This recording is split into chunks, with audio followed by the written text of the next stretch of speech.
ಸಾಲು ಸಾಲು ಹೈ ಪ್ರೊಫೈಲ್ಗಳು ಪ್ರಕರಣ ಬಯಲಾಗ್ತಾ ಇರುವಂತಹ ಒಂದು ಹಿನ್ನೆಲೆಯಲ್ಲಿ ಈಗಾಗಲೇ ಸಿಎಂ ಮತ್ತು ಗೃಹ ಸಚಿವರು ಮೀಟಿಂಗ್ ಮಾಡ್ತಾರೆ.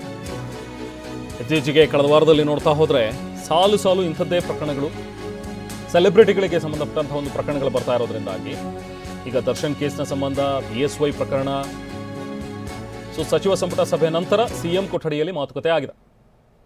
ಸಮಾಲೋಚನೆ ಮಾಡಿದರೆ ಇಬ್ಬರು ಕೂಡ ಚರ್ಚೆ ಮಾಡಿದರೆ, ಗೃಹ ಸಚಿವರಿಂದ ಮಾಹಿತಿಯನ್ನು ಪಡ್ಕೊಂಡಿದ್ದಾರೆ ಸಿಎಂ ಸಿದ್ದರಾಮಯ್ಯ. ಹೇಗೆ, ಯಾಕಂದರೆ ಮುಂದಿನ ದಿನಗಳಲ್ಲಿ law and order situation create ಆಗಬಾರ್ದು, ಸಾಕಷ್ಟು ಬಿಗಿ ಭದ್ರತೆಯನ್ನು ಒದಗಿಸಬೇಕಾಗತ್ತೆ, ಯಾವುದೇ ರೀತಿ ತೊಂದರೆ ಆಗದೇ ಇರೋ ರೀತಿಯಲ್ಲಿ ನಡ್ಕೋಬೇಕಾಗತ್ತೆ, ಇದೆಲ್ಲದ್ರ ಬಗ್ಗೆನೂ ಕೂಡ ಚರ್ಚೆ ಆಗಿದೆ. ಇನ್ನು ರೇಣುಕಾಸ್ವಾಮಿ ಕೊಲೆ ಕೇಸ್ನಲ್ಲಿ ದರ್ಶನ್ ಏನು ಅರೆಸ್ಟ್ ಆಗಿದ್ದಾರೆ, ಯಾವುದೇ ಪ್ರತಿಕ್ರಿಯೆ ನೀಡದ ಈಗ DCM DK ಇದರಲ್ಲಿ ತೆರಳಿದ್ದಾರೆ.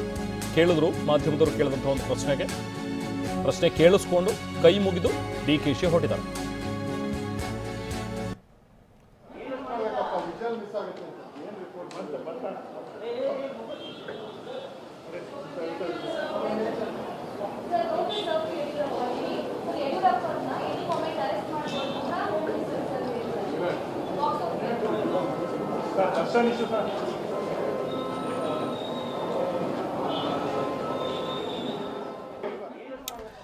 ಇದು DK ಶಿವಕುಮಾರ್ ಅವರ ಒಂದು ರಿಯಾಕ್ಷನ್. ಕೇಳ್ತಾರೆ, ಪ್ರಶ್ನೆ ಕೇಳಿದ್ದಕ್ಕೆ DK ಶಿವಕುಮಾರ್ ಅವರ ಒಂದು ಉತ್ತರ ಹೇಗಿತ್ತು ಅನ್ನುವಂಥದ್ದನ್ನು ನೋಡಿ. ಜಸ್ಟ್ ನೋಡಿ, ಅಲ್ಲಿ ಈಗ ಗಮನಿಸ್ಬೋದು. ಈಗ ಕೇಳ್ತಾರೆ, ಏನು ಕೇಳ್ತಾ ಇದ್ದಾರೆ ಅಂತೇಳಿ ಪ್ರಶ್ನೆನ ಕೇಳಿಸ್ಕೊಂಡು ನಂತರ ಏನು ಹೇಳೋಣ ಇದಕ್ಕೆ ಅನ್ನೋ ರೀತಿಯಲ್ಲಿ ಇತ್ತು ಅವ್ರ ರಿಯಾಕ್ಷನ್. ಕೈ ಮುಗಿದು ಹೋಗಿದ್ದಾರೆ. ಏನಿವೆ, ಅಲ್ಲಿ ಸ್ಥಳದಲ್ಲಿ ಈಗ ನಮ್ಮ ಪ್ರತಿನಿಧಿ ಪ್ರಸನ್ನ ಜಾಯ್ನ್ ಆಗ್ತಾ ಇದ್ದಾರೆ, ಮಾತಾಡೋಣ. ಪ್ರಸನ್ನ, ವಿಚಾರ ಈಗ DK ಶಿವಕುಮಾರ್ ಅವರ ಒಂದು ರಿಯಾಕ್ಷನ್ ಆಗಿರಲಿ ಅಥವಾ ಪರಮೇಶ್ವರ್ ಅವರು ಕೊಟ್ಟಂಥ ಒಂದು ರಿಯಾಕ್ಷನ್, ಇದ್ರ ಬಗ್ಗೆ ಮಾತಾಡ್ತಾ ಹೋಗೋಣ. ಜೊತೆಗೆ ಈಗ ಸಿಎಂ ಮತ್ತು ಗೃಹ ಸಚಿವರು ಕೂಡ ದರ್ಶನ್ ವಿಚಾರಕ್ಕೆ ಸಂಬಂಧಪಟ್ಟಂತೆ ಕೂಡ ಮಾತಾಡಿದ್ದಾರೆ, ಅಥವಾ ಸಾಲು ಸಾಲು ಹೈ ಪ್ರೊಫೈಲ್ ಪ್ರಕರಣಗಳು ಬರ್ತಾ ಇರುವಂಥದ್ರ ಬಗ್ಗೆನೂ ಕೂಡ ಮಾತಾಡಿದ್ದಾರೆ ಅನ್ನುವಂಥದ್ದು. ಮತ್ತಷ್ಟು ಅಪ್ಡೇಟ್ಸ್ ಏನು ಸಿಗ್ತಾ ಇದೆ ಪ್ರಸನ್ನ ಇದ್ರ ಬಗ್ಗೆ?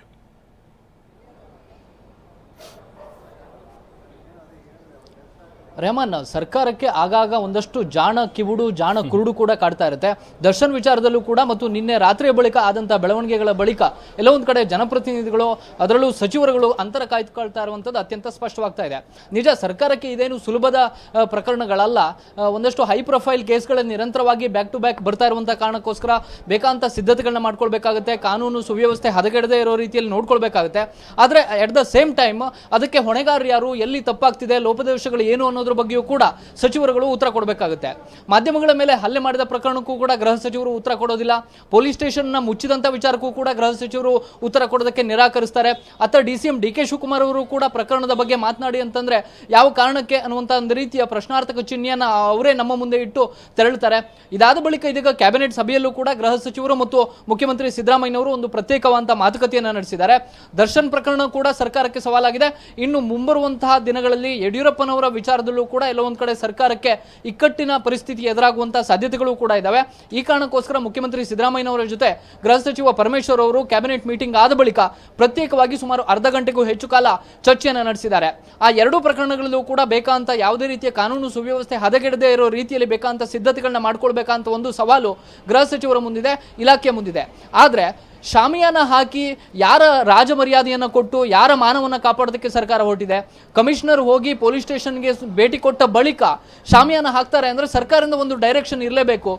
ಮತ್ತು ಪೊಲೀಸರು ಮಾಡಿದಂತಹ ನಡೆಯನ್ನ ಗೃಹ ಸಚಿವರು ಉತ್ತರ ಕೊಡದೇ ಇರೋ ರೀತಿಯಲ್ಲಿ ಮೌನಂ ಸಮ್ಮತಿ ಲಕ್ಷಣಂ ಅನ್ನೋ ರೀತಿಯಲ್ಲಿ ವರ್ತಿಸ್ತಾರೆ ಅಂದ್ರೆ ಸರ್ಕಾರಕ್ಕೂ ಕೂಡ ಇಂಥದ್ದೇ ನಡೆ ಪೊಲೀಸರು ಮಾಡಬೇಕು ಅನ್ನುವಂಥ ರೀತಿಯಲ್ಲಿ ಎಲ್ಲೋ ಒಂದು ಕಡೆ ಸೂಚನೆಗಳು ಹೋದಂತೆ ಕಂಡು ಬರ್ತಾ ಇದೆ. ನೇರವಾಗಿ ಮಾಧ್ಯಮದವರು ಅದೇ ಪ್ರಶ್ನೆಯನ್ನು ಎತ್ತಿದ್ರು, ಯಾರಿಗೆ ರಾಜ ಮರ್ಯಾದೆಯನ್ನ ಕೊಲಗಡೆಗರಿಕೆಯನ್ನು ಸರ್ಕಾರ ಕೊಡ್ತಾ ಇದೆಯಾ ಅನ್ನುವಂಥ ಪ್ರಶ್ನೆಗಳು ಎದುರಾದ್ರೂ ಕೂಡ ಗೃಹ ಸಚಿವರು ತುಟಿ ಬಿಚ್ಚಲಿಲ್ಲ. ಯಡಿಯೂರಪ್ಪನವರ ಪ್ರಕರಣದಲ್ಲೂ ಕೂಡ ಏನು ಬೆಳವಣಿಗೆ ಆಗಿದೆ ಅನ್ನುವಂಥ ಪ್ರಶ್ನೆಗಳಿಗೂ ಕೂಡ ಗೃಹ ಸಚಿವರು ಉತ್ತರವನ್ನು ಕೊಡಲಿಲ್ಲ. ಪೊಲೀಸರು ಮಾಧ್ಯಮಗಳ ಮೇಲೆ, ಮಾಧ್ಯಮಗಳ ಪ್ರತಿನಿಧಿಗಳ ಮೇಲೆ ಹಲ್ಲೆ ಮಾಡೋದಕ್ಕೆ ಮುಂದಾದಂತಹ ಪ್ರಶ್ನೆಗೂ ಕೂಡ ಗೃಹ ಸಚಿವರು ಉತ್ತರವನ್ನು ಕೊಡೋದಿಲ್ಲ. ಇದೆಲ್ಲವೂ ಕೂಡ ನಾವು ಡೈಜೆಸ್ಟ್ ಮಾಡ್ಕೊಳ್ಬೇಕು ಅನ್ನುವಂಥ ರೀತಿಯಲ್ಲಿ ಗೃಹ ಸಚಿವರ ನಡವಳಿಕೆ ಕಂಡು ಬಂತು. ಈ ಕಾರಣಕ್ಕೋಸ್ಕರ ಇದೀಗ ಪೊಲೀಸರ ನಡೆ ಜೊತೆಗೆ ಸರ್ಕಾರದ ನಡೆ ಕೂಡ ಒಂದಷ್ಟು ಅನುಮಾನಗಳನ್ನ ಮೂಡಿಸ್ತಾ ಇದೆ. ಇನ್ನಷ್ಟು ದರ್ಶನ್ಗಿಂತಲೂ ಹೆಚ್ಚು ದೊಡ್ಡ ಕ್ಯಾರೆಕ್ಟರ್ ಏನಾದರೂ ಪೊಲೀಸ್ ಸ್ಟೇಷನ್ ಒಳಗಿದೆಯಾ, ಅವರ ಮರ್ಯಾದೆಯನ್ನು ಕಾಪಾಡೋದಕ್ಕೆ ಏನಾದರೂ ಸರ್ಕಾರ ಈ ರೀತಿ ಮಾಡ್ತಿದ್ಯಾ ಅನ್ನುವಂಥ ಅನುಮಾನಗಳಂತೂ ಸಹಜವಾಗಿ ಮೂಡ್ತಾ ಇದ್ದಾವೆ. ರೆಹಮಾನ್, ನಿಜ ಪ್ರಜ್ವಲ್, ಥ್ಯಾಂಕ್ ಯು ತುಂಬ ಡೀಟೇಲ್ಸ್ಗೆ.